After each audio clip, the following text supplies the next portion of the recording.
74. I'm meteorologist Jason Caterina on AM 560, The Answer. Get the latest weather, traffic, and news updates online at 560theanswer.com. Now, from the Signature Bank Studios. Only the biggest stories, only the biggest guests, and only the biggest opinions. This is AM 560, The Answer.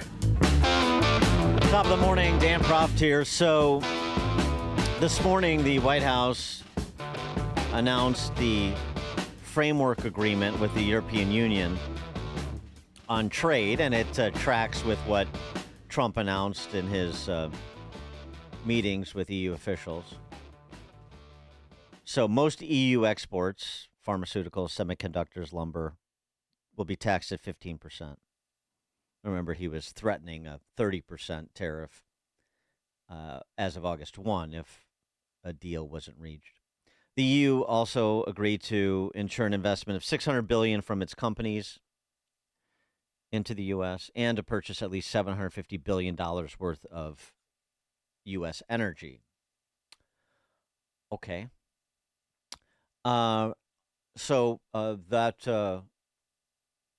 will certainly open up the European market to American industries, and that's a positive thing. More foreign direct investment. We'll see if those numbers, the energy number and the direct foreign investment number, are met, but there are markers put down. And generate tax revenue for the Treasury, if that's something you're excited about. But the flip side is, well, you know, the tariffs and all this tariff revenue that Trump and Lutnick and Besson keep talking about. I mean, can you really do something with the tariff revenue that's being generated when the average effective U.S. tariff rate has surged to just under 19%, which is its highest level since 1933? So that's generating all this revenue because everybody wants to have access to the American market. And so Howard Lutnick, the Commerce Secretary, has suggested things are going so well that we could potentially eliminate the income tax for every American making $150,000 or less. But is that realistic? And by the way, you may need to because of the prices you're going to be paying. A interesting study, and it's just a model, it's a projection. But if it turns out to be anywhere near accurate, people are going to feel it. They looked at short-run and long-run impacts of the tariffs in various sectors. Impact on prices, of course. The short run is, you know, the initial hit before people retreat to cheaper substitutes. So there's a short run and a long run. In the metals, 41% increase, short run, 17% increase, long run. This is a study that was done, or a modeling that was done by the Visual Capitalist in conjunction with the Hinrich Foundation, which examines trade policy. I think the foundation is based in Asia. Anyway, 41 in short run, 17 long run. Clothing, 37 short run, 18% increase long run. Electrical equipment, 26 short, 13 long, and so forth. So, I mean, if that bore out, you're talking about pretty significant increases in the price tags on things like cars and clothes. So how does this all net out for America, and America being first? For more on this, we're pleased to be joined by Richard Reinsch, Editor-in-Chief of Civitas Outlook. Richard, thanks for joining us. Appreciate it. Hey, thank you for having me on.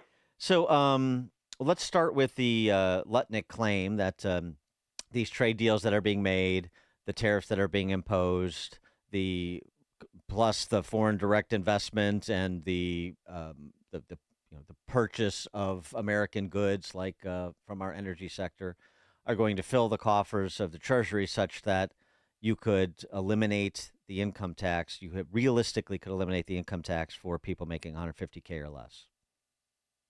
The short answer to that is unrealistic, and I think almost impossible. When economists have modeled the numbers, the revenue numbers that would be needed to recoup the loss in income tax, it's something about a multiple of 6 short. And when I mean a multiple of 6, we're talking the tariffs could potentially raise something like 150 to $200 billion of revenue, but you're going to need $700 to $800 billion of revenue to replace the income tax being hypothetically deleted for those income earners. So if you just think about that number now, Treasury has said, Scott Bessent has said, he thinks in 2025 they could raise. He said 300 billion. Sometimes he said 600 billion. Sometimes he said between those two. I think it is highly unlikely he's going to be north of 300 billion. We also have to remember, people are not static in relationship to what the government does to them economically.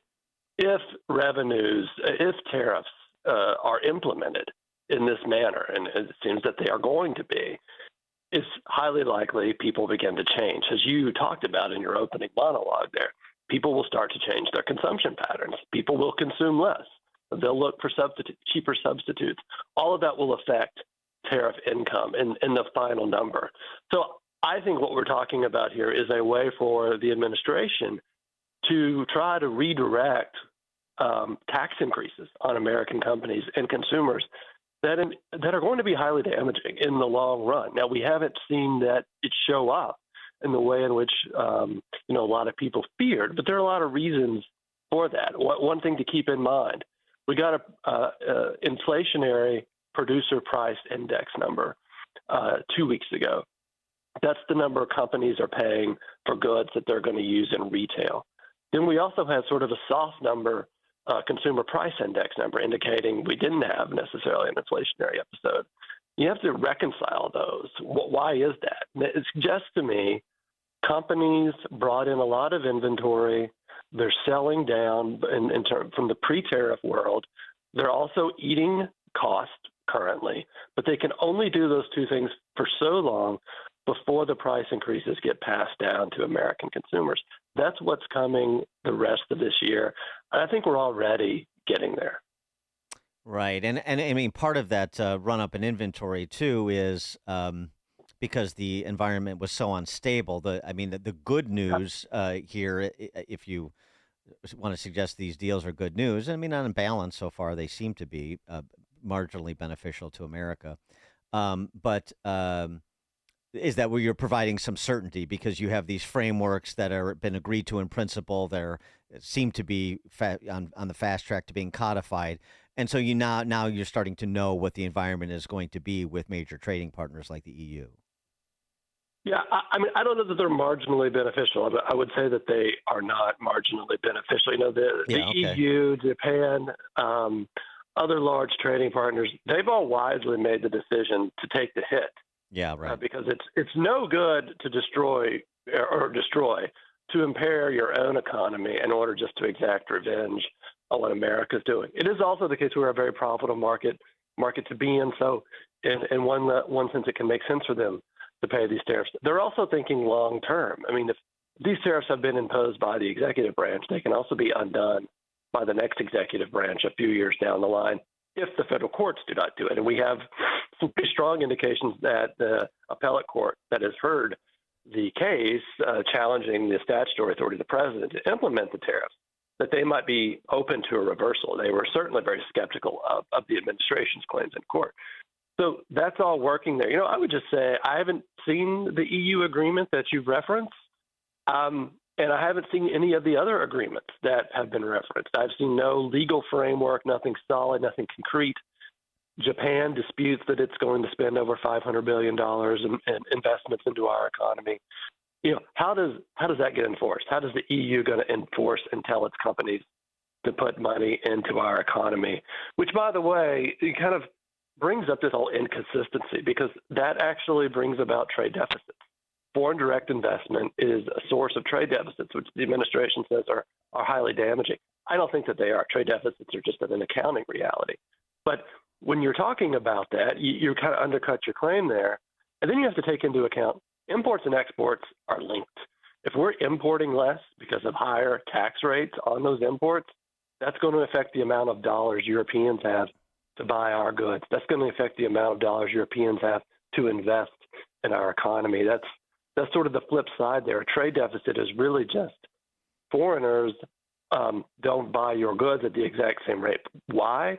Because they're actually investing in capital markets. They're investing in debt markets in America, which will decline under this new trade restrictive posture we've adopted.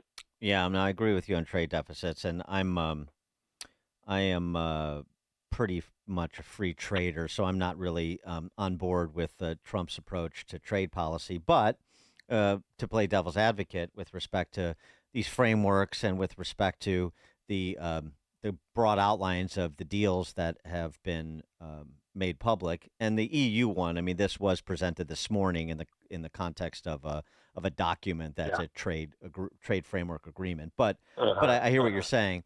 But my question is, then we talk about the modeling on this side of it, but then those who are more inclined to favor more protectionist policies would say, well, right, but now we're going to be energizing certain sectors that have been falling behind because of unfair competition globally, and there are some things that we need to produce more of, maybe not completely, but more of for our national security interests domestically. Yeah.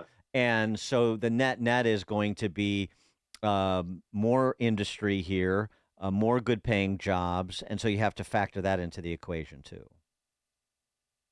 So we can just take national security. Adam Smith would obviously concede that point in his writings, and I think every sane person would. We have to provide for our national security, and if any trade relationship would imperil that, then we have to, end that relationship. So I take that point, but that's really about China. Yeah. And if you're serious about that, then we actually did have a really good policy we were trying to put in place over 10 years ago called the Trans-Pacific Partnership Act, where we were trying to sign trade agreements with all of these nations around China, whereby we could reshore our trade and our commerce with those countries and have relationships with them and build up those countries as a counterweight to China. We threw that policy out. And so when you think about China now, the only solution is little tariffs, export controls, all of these sorts of things, which I don't dispute. I don't dispute at all that China is a major problem, and we have to think about what we're doing there with commerce, and we obviously are. But what we're saying here, what the Trump administration is saying here is, one, all of these tariffs apply globally. They're rooted in inconsistent explanations. And by the way, all of the allies that have been with us since the end of World War II, all of the new allies that we need to cultivate in this competition with China, we actually undercut with these policies, including Japan, including Indonesia, including Taiwan. It doesn't make any sense what we're doing if that's your concern. So while I can understand reshoring things that we think are vital to national security, okay, and then you have to draw the line on what's the limit there. Our manufacturing industry, what seems to be missed here is jobs have been going down in our manufacturing sector for over 50 years. There's been noticeable decline since the 1970s. However, we have the most robustly productive manufacturing sector in the world. And even as those jobs have declined, its share of real GDP has remained remarkably the same. That's a testament to its productivity. And the fact that we can do the same, even more, with fewer people. That's capitalism. That's a good thing. So the whole claim here about manufacturing is really false, and it ignores sort of great competitive efficiency realities of our manufacturing sector. And the type of manufacturing sector we have, which is computerized, highly specialized and skilled, and by the way, has over 400,000 jobs open as we speak. Yeah, right. So how many more jobs do we need the government to create through these types of policies? I'll take a pass on that. I'm someone who thinks that let the private sector be the private sector and let the government's objectives be few, clear and defined, and in the interest of our country as a whole. Yeah, interestingly, too, just sort of a point of order, the number of number of jobs in the manufacturing sector in China has declined significantly, too, over the last 15 years. And that's to the extent you can believe data coming out of China. But it's the same sort of technological innovation and productivity enhancement kind of dynamic that we see here.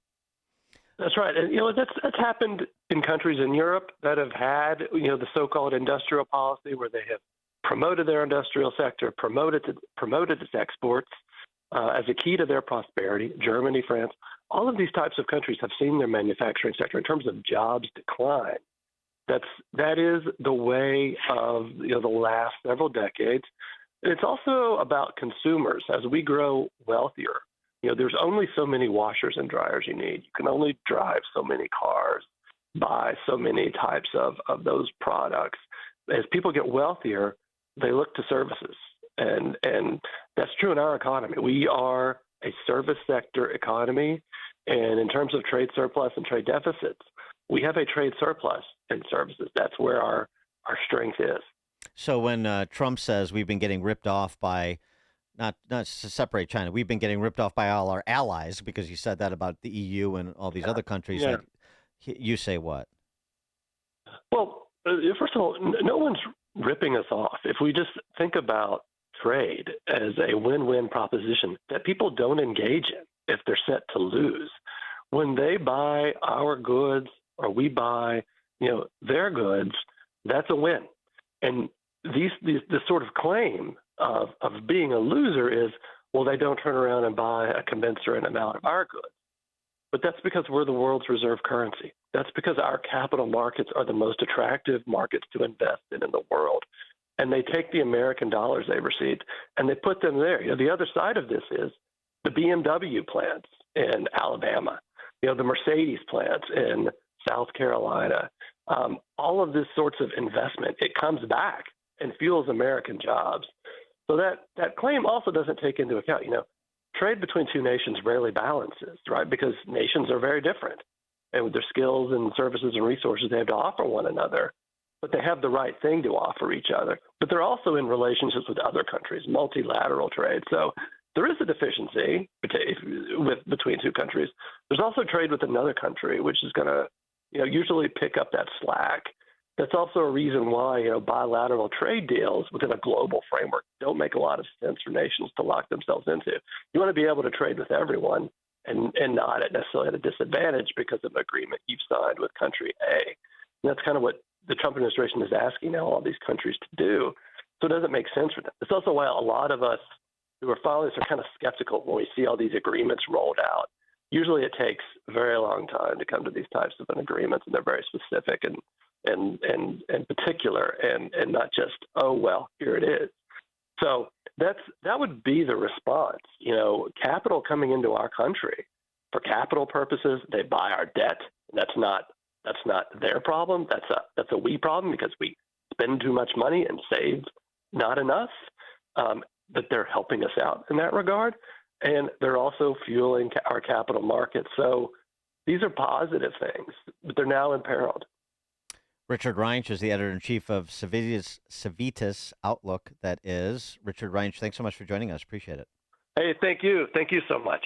And he joined us on the Turnkey.pro answer line. This is the morning show more Chicago radio listeners are choosing. This is Chicago's Morning Answer on AM 560. The Answer. Gain insight into building strong marriages and raising godly children with Focus on the Family with Jim Daly each weekday at 11:30 a.m. on our sister station, AM 1160. Hope for your life.